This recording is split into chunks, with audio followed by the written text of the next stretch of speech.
Hey, what's up YouTube? So in today's video, I'm going to show you how to edit an infrared photo from this magenta mess all the way into a beautifully colored infrared photo using only Adobe Lightroom and Photoshop. Let's do it.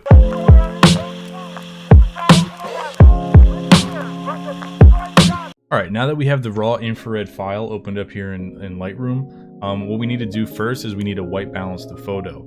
So right now it's obviously the magenta mess, and if you make the temperature cooler, it doesn't really help, and if you make it warmer, it makes it even worse. So what we need to do is we need to go into another Adobe software, which is called a DNG Profile Editor, and I'll put the definition of what DNG is on the screen right now. Alright, so what we need to do is we need to export it for DNG. So right click on the image, hover over export, and then go to where it says export to DNG, and then select the folder you want to save it to. So I'm going to save it to my desktop, and I'm going to select that folder and then use unique names.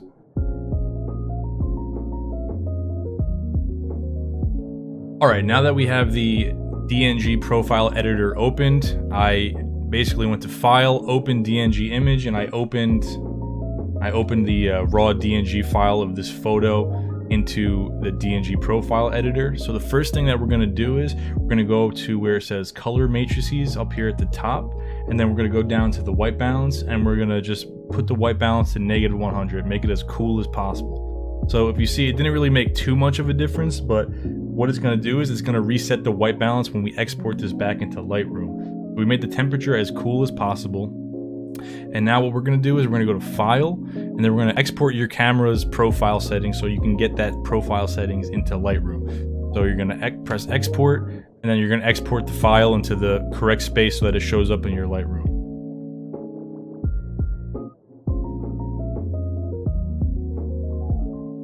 So now that you're in Lightroom, you need to go all the way to the right and scroll all the way to the bottom to where it says Camera Calibration.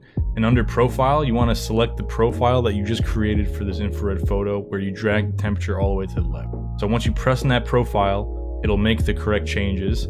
And now if you scroll back all the way up here to the top, you can see that the white balance and the temperature has completely changed. So next thing you want to do to make the correct white balances, you want to press on this eyedropper tool for the white balance, and you want to click on a bright spot to your image. So I'm going to click right there. And then that's going to white balance to whatever Lightroom thinks is the correct white balance. And I'm just going to adjust a little bit, see if there's any differences or changes I can make. And I think that was actually pretty good. Next thing I'm going to do is I'm going to make just some simple, small adjustments.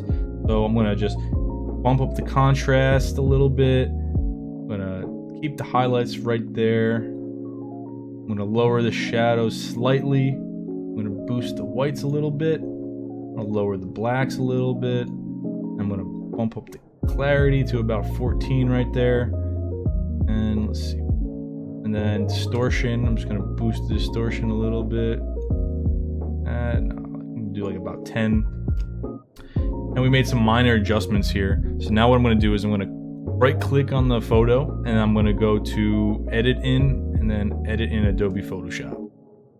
Alright, so now that you have the photo opened in Photoshop, the first thing you're going to want to do is you're going to want to come down here to Adjustments, and you're going to want to press on the Channel Mixer adjustment. Now with the Channel Mixer adjustments, basically we just want to flip the channels. So in the red output channel, you want to make the red, you want to pull that to 0, and then you want to put the blue to 100, and then you want to go to the blue channel. And for this one, you want to put the blue to 0, and you want to put the red to about 100. Okay, so now pretty much you got a pretty good looking photo so far. So the next thing I'm going to do is I'm going to go down to the adjustments again, and I'm going to go to Hue and Saturation. And then this little hand icon right here, I'm going to press it, and then I'm going to click anywhere in the photo, and it's going to give me that specific color to play around with. I'm going to click here on like where it's the yellow thing, and just like you could just change the colors of all this stuff to pretty much your taste or your liking. This one I'm going to keep a little orange like that. I'm going to keep the saturation. I'm going to desaturate it a little bit, and let's just check the lightness. And I'm going to keep it, you know, within the same range that it originally was. Just some minor adjustments. And then let's see here. And then I'm also going to go to the levels adjustment, and I'm just going to bring in the blacks a little bit. I'm going to bring this one, bring the whites up a little bit, and I'm just gonna play around with the middle one to see if I like anything. And right there is about fine. So now what I'm gonna do is I'm gonna press File, and then I'm gonna go to Save.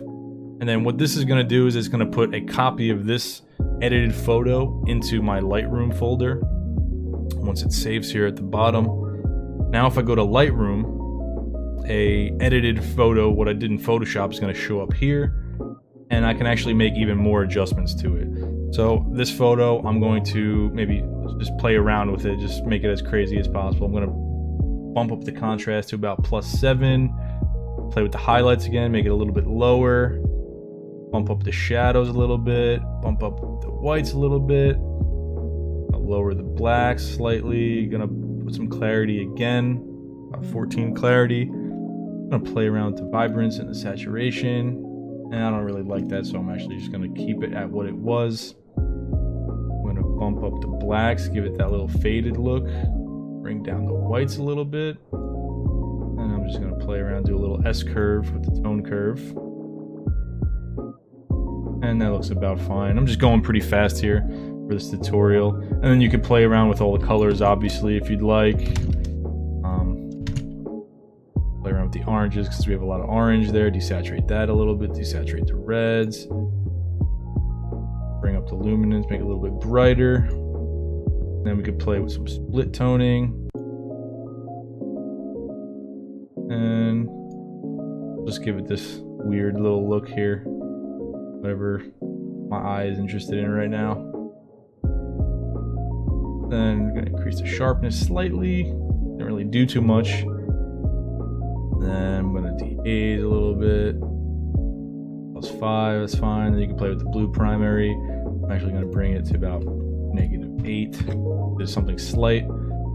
Then if you look to the before and afters to that, it has a little bit of a difference, but it just adds a little extra pop to it, you know? You can obviously edit these colors however you'd like.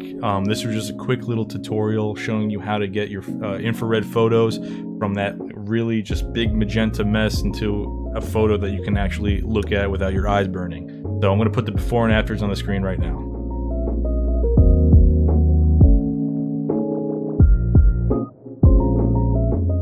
If this video helped you in any way, please leave a like and hit that subscribe button. Thanks for watching. I'll see you next time.